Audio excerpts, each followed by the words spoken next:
Welcome back. We have Joe back with us. We're at Studio A. We've been down here. We're filming. And Joe was such a popular guest coming on and talking about his story, his political story, his rise and his turn, the way this country turned its back on him. One of the hot button topics and one of the things that we continue to discuss here on The Truth is this controversial gun control issue. And I'm gonna set Joe up. I'm gonna let Joe rant, and then we'll let you discuss. That comment box is always there for you, the people, to let us know exactly what you feel. You already know, if you've been watching the show, how I feel about gun control. It's basically a government coup. It's the government pushing its agendas to get done what they want to get done. They take killings, and they take sensationalized media coverings of the killings, and they present them in a way to get their agendas done. That's what it's all about. And so basically what they're telling you is a criminal committing a criminal act will affect your rights as an American. So if you're a law-abiding citizen who wants to carry a gun, we're going to take that gun from you for the act of a criminal. And that's where we are right now, with our Second Amendment rights under attack. And if you think that it just starts with this, if you think assault rifles is where it begins and ends, no. They're coming for you. They're coming for every gun. They want to mark every gun. They want to know who everybody is. And I, as an American, have the right to own a gun. Joe? Well, I agree with you. Absolutely, you do have the right to own a gun. The constitutional right, Second Amendment says you can.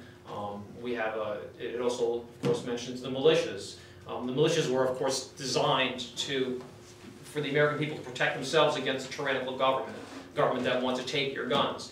I would ask, why would a government want to take my gun? I mean, I'm trained. I know how to use it. I've got over 500 hours of training, of gun safety training. You answered your own question, a tyrannical government. Why would they want to take my gun? And not to mention, they have the gun registration now in the state of New York. Of course, they jammed down our throat in the middle of the night session, and it was signed, and there was never any discussion about it. And of course, in my opinion, that was absolutely 100% illegal. Also, however, the criminals are never going to register their guns. The guy on the street corner that's trying to sell a gun, 2 blocks over, for $500, about $100 over cost, but he's driving to Pennsylvania to buy it with his own driver's license, buy it down there for $400, bring it to New York, sell it for $100, $200 markup, go back down there again.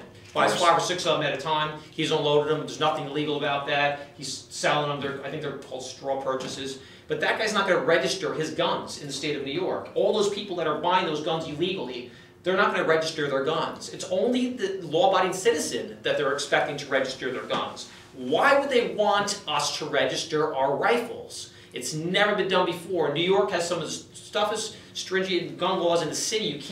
Nobody can really have a gun in this New York City. You have to really have a reason to own a gun in New York City. And it's the hardest city to own a weapon and a gun. And that includes rifles also. But rifles have never, ever, in the history of this country, ever needed to be registered. Now they're looking to, of course, demonize every single rifle. It seems that their list is so gigantic that they want to call basically all rifles assault weapons. And now what's going to happen to this list?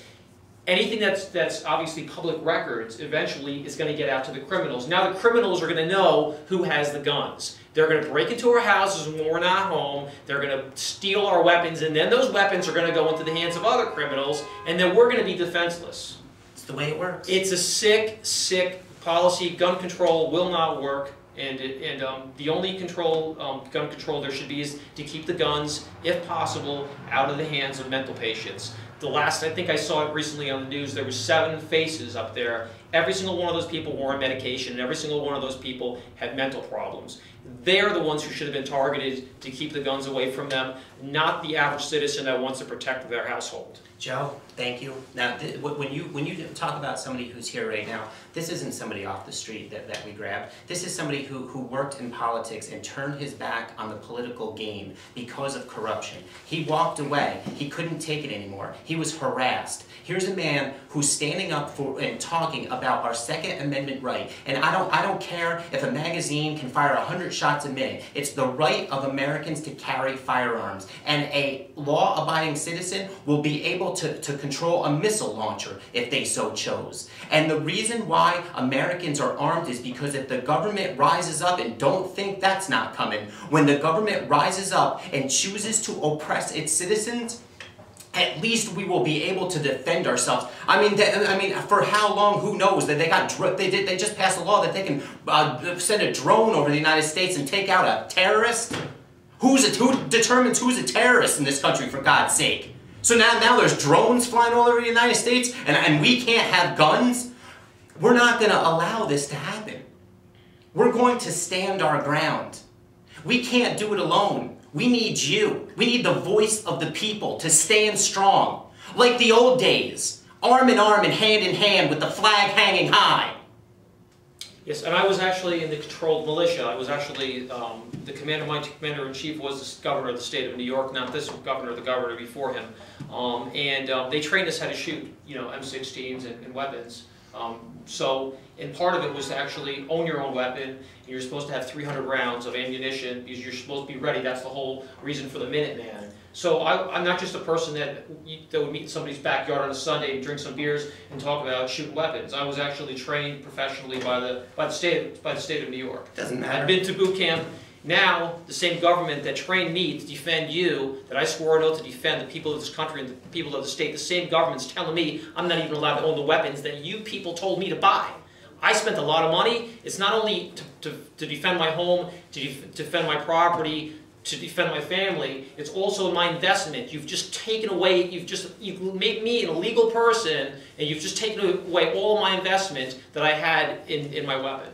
Joe, thank you for being here. Brand the heroes. Thank you very much. Brand the heroes villains. Brand the people that want to do good. But throw the carte blanche criminal on the word criminal on everybody. We can't do anything, Joe. Joe, thank you for Absolutely. being here. It's an honor to have Joe. Joe's going to be back. He's a regular contributor. He's going to be on the radio show. He's going to be on the TV show. We want to know his opinion. A true American patriot. A true American patriot. Thank you for this supplemental on gun control. I hope you got some very interesting facts and figures from Joe. He will be back. Thank you for the truth. This is Tim Emler.